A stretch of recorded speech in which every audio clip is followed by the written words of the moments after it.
बोलो जयकारा बोल मेरे श्री गुरु महाराज की जय। श्री सद्गुरुदेव भगवान की जय। गुरुमुखो दिव्य दीनता के ऋषि का जाने जग अंध, भली विचारी दीनता दीन बंधु से बंधु। बिना दीनता के अगर यह मनुष्य जब तब कर्म धर्म अथवा कोई भी साधन करे, उसके साथ अहंकार हो जाने का भय होता है। अभिमान के त्यागने से ही मनोरथ सिद्ध हो सकता है। जिस प्रकार जब तक विश्वामित्र राजा राज्य मत तथा ईर्ष्या द्वेष आदि के चंगुल में फंसे रहे, तब तक वे ब्रह्म ऋषि पद से वंचित रहे। परंतु जब अभिमान का त्याग करके नम्रता धारण कर ऋषि वशिष्ठ जी के पांवों पर गिरे, वशिष्ठ जी के पांवों पर गिरे, तो जिस ब्रह्म ऋषि पद प्राप्त करने की उन्हें अभिलाषा थी वह प्राप्त हो गया। कुशिक वंश के राजा विश्वामित्र जी एक बार सेना के साथ शिकार के लिए निकले थे। चलते चलते वे अपने राज्य से दूर महर्षि वशिष्ठ जी के आश्रम के समीप पहुंच गए। नरेश विश्वामित्र का आगमन सुनकर वशिष्ठ जी ने एक ब्रह्मचारी सेवक द्वारा उनके पास समाचार भेजा कि राजन, आप आश्रम के समीप आए हैं, इस नाते मेरा आतिथ्य स्वीकार करें। राजा विश्वामित्र पहले ही वशिष्ठ जी के तप के प्रभाव पर विश्वास रखते थे। दूसरा, उनकी कीर्ति भी चारों ओर फैली हुई थी। इस बात से भी वे परिचित थे। इसलिए उन्होंने ऋषि वशिष्ठ जी का निमंत्रण स्वीकार कर लिया। तब समस्त सेना सहित सम्राट विश्वामित्र जी उनके आश्रम पर जा पहुँचे। महर्षि वशिष्ठ जी ने उन सबको राज्योचित भोजन सामग्री प्रचुर मात्रा में दी। भोजन में किसी प्रकार की भी न्यूनता नहीं थी। यह भी सब देखकर राजा विश्वामित्र बहुत आश्चर्यचकित हुए। उन्होंने महर्षि से पूछा कि वन में रहकर आपको यह सब भोजन सामग्री अतुल मात्रा में कहाँ से प्राप्त होती है? तब वशिष्ठ जी ने कहा, राजन, यह सब मुझे तपस्या के बल द्वारा प्राप्त न होकर नंदिनी नामक कामधेनु के प्रभाव से सुलभ है। महर्षि से यह वृतांत सुनकर राजा के मन में लालच आ गया।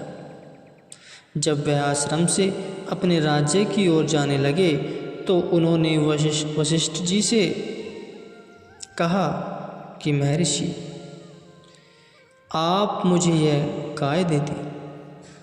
विपरीत इसके जो भी कुछ चाहें मैं आपको दे सकता हूँ।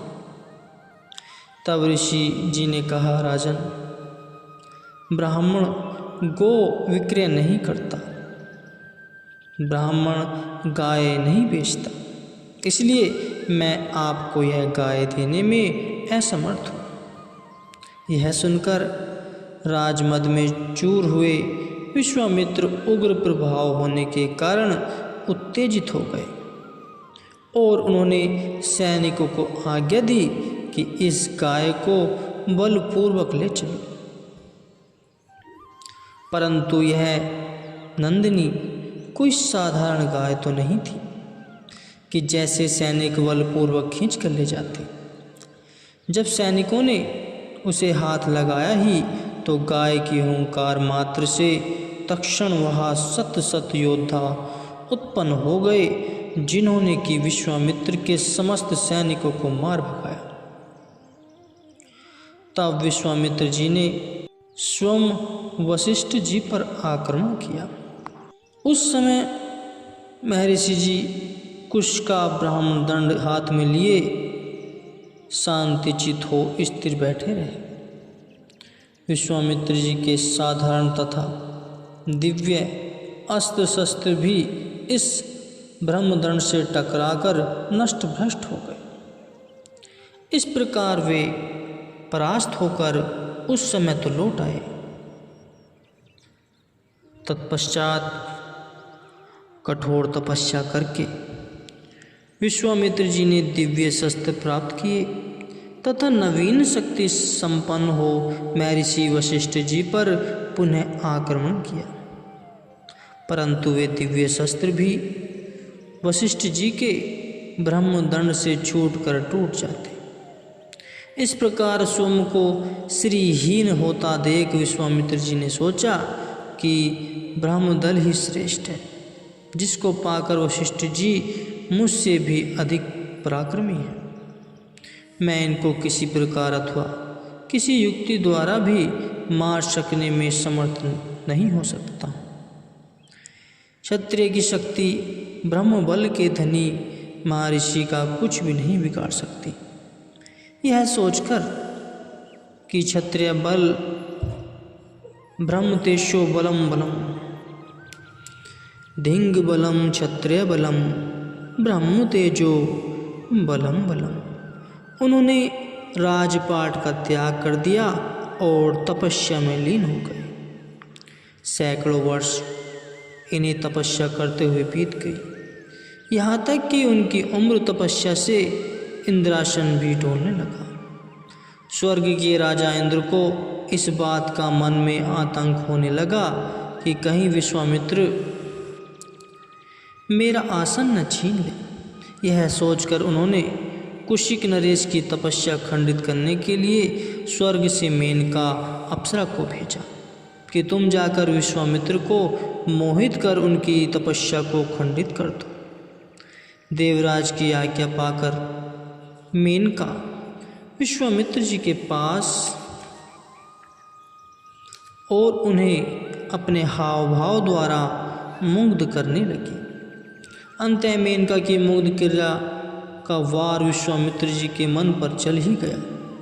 वह तपस्या को छोड़कर उसके चुंगल में फंस गए।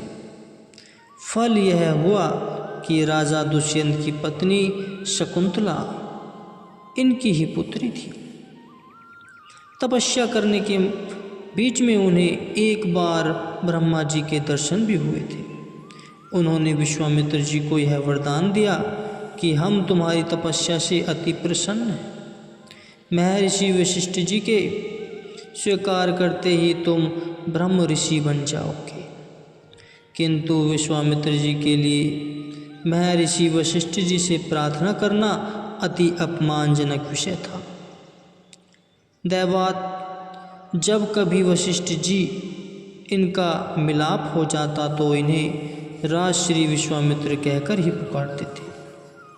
यह शब्द विश्वामित्र जी के हृदय में शूल के समान लगा करता था।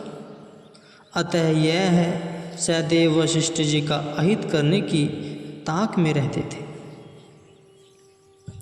एक बार विश्वामित्र जी ने किसी राक्षस को प्रेरित कर वशिष्ठ जी के 100 पुत्र मरवा दिए। इतनी शत्रुता करने पर भी वशिष्ठ जी ने विश्वामित्र जी को कुछ न कहा, अपितु शांति चित्त व मालिक की भक्ति में लीन रहे।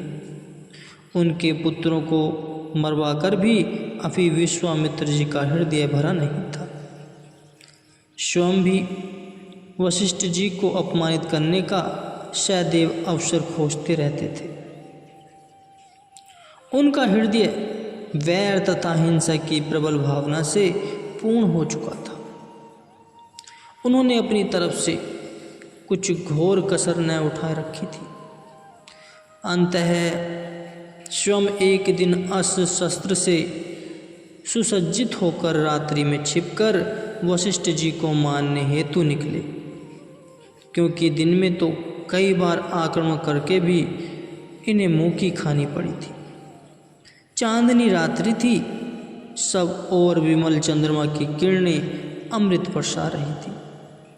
उस समय कुटिया के बाहर वेदी पर एकांत में महर्षि जी अपनी पत्नी अरुंधति सहित बैठे थे। परस्पर सत्संग चर्चा हो रही थी। अरुंधति ने कहा, स्वामी आज कैसी निर्मल ज्योत्सना छिड़क रही है। यह सुनकर महर्षि जी ने कहा, जिस प्रकार चंद्रमा आकाश में अपनी विमल रश्मियाँ बखेर रहा है, उसी प्रकार आजकल पृथ्वी पर विश्वामित्र के तप का निर्मल तेज प्रकाशित हो रहा है। महर्षि वशिष्ठ जी का इतना कुछ अनिष्ट हो जाने पर भी उनका पावन हृदय अहिंसा तथा क्षमा से पूर्ण था। यद्यपि वे सब कुछ जानते थे। वशिष्ठ जी के मुख से ये शब्द कुटिया की ओट में छिपे हुए जब विश्वामित्र जी ने सुने, तब उनका हिंसक हृदय स्वयं को धिक्कारने लगा, क्योंकि ये उस समय वशिष्ठ जी का प्राणांत करने आए थे। मन में अब पश्चाताप करने लगे। वशिष्ठ जी के प्रति किए गए निसंग व्यवहार अब शनि शनि उनके हृदय को शुद्ध करने लगे। मन में कहने लगे कि जिनके 100 पुत्रों को मैंने अकारण मृत्यु के घाट उतारा, वही वशिष्ठ जी अपने पुत्रों के हत्यारे के प्रति एकांत में भी किस प्रकार अपनी पत्नी से मेरी कीर्ति का बखान कर रहे हैं। ऐसे दया व सहिष्णुता के आदर्श महापुरुष को पुनः आज मैं मानने के लिए कटिबद्ध होकर आया। इस प्रकार स्वयं को धिक्कारते हुए शस्त्र पृथ्वी पर गिरा दिए और दौड़कर महर्षि वशिष्ठ जी के चरणों पर जा गिरे। विश्वामित्र के महर्षि होने पर इतना दर्प, द्वेष तथा असहिष्णुता ही तो बाधक थी।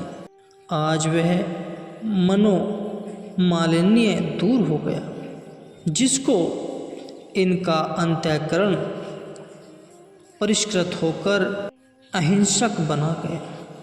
इस प्रकार नम्रता व दीनता के भाव से अनुताप करते हुए चरणों पर पड़े विश्वामित्र जी को वशिष्ठ जी ने बड़े प्यार से उठाते हुए कहा कि उठो ब्रह्मऋषि, उठो। आप विश्वामित्र जी की सब हार्दिक अभिलाषाएं पूर्ण हो गई तथा वशिष्ठ जी के प्रति जो मन मुटाव रखते थे वह भी चला गया, जिससे इनको परम शांति मिली। तो गुरुमुखो, तात्पर्य यह है कि महापुरुषों का जीवन अत्यंत प्रभावशाली होता है। वे सहिष्णुता, प्रेम, दया एवं क्षमा के स्वरूप होते हैं। कोई जितना भी कठोर प्रकृति का क्यों न हो, उसके मन को महापुरुषों के दिव्य चरित्र अवश्य एक न एक दिन परिवर्तित करने में सफल हो ही जाते। जिस प्रकार की विश्वामित्र ने ऋषि वशिष्ठ जी को कितने अपरिमित कष्ट पहुँचाए, परंतु वह राजा विश्वामित्र से कुछ न कहकर मुँह खो सब कष्ट सहन करते गए, क्योंकि उन्होंने क्रोधित शत्रुओं पर विजय प्राप्त कर ली थी, जिसके भाव से एक दिन विश्वामित्र भी निर्भग्नि और विनयशील बनकर महर्षि की पदवी को प्राप्त करने में सफल हो गए। यह है नम्रता, दीनता और विनय भावना का प्रत्यक्ष प्रमाण गुरुमुखो।